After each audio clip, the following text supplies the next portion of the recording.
গত 20শে নভেম্বর ছিল আমার হাজব্যান্ডের জন্মদিন। আর চেষ্টা করি প্রতি বছর কিছু না কিছু স্পেশাল করার। মাঝরাতে তো কেক কাটি। তো এই বছরের কেকটা আমি নিজেই বানিয়েছিলাম, পেয়ে তো ভীষণ খুশি হয়েছে। আর যেহেতু উইকডেজ ছিল, অফিস ছিল, তার জন্য সকালবেলা এই লুচি, সাদা আলুর তরকারি আর পায়েসটা বানিয়েছিলাম। লাঞ্চটা ও অফিসেই করেছিল। আর ভেবেছিলাম যে রাত্রেবেলা ভালো ভালো কিছু বানাবো। এবার আমার শ্বশুরবাড়ির নিয়ম অনুযায়ী জন্মদিনের দিন চিকেন করতে নেই, মাটন অথবা মাছ করতে হয়। ও তো বলেছিল মাটন খাবে না, তাই মাছের উপরেই রেখেছিলাম।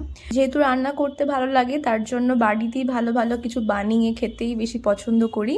রাতে মেনুতে ছিল fried rice, fish fry, chilli fish, চিংড়ি মাছের রেজালা, চাটনি, পাঁপড়, মিষ্টি। এইভাবেই ছোট্ট করে বাড়িতেই সেলিব্রেশন করলাম। যদিও আমাকে অনেকবার বলেছিল বাইরে খেতে যাওয়ার জন্য, কিন্তু ওই যে নিজের হাতে রান্না করে খাওয়ানোর তৃপ্তি আলাদা। ওর তরফ থেকে ট্রিটটা পাওনা রইল।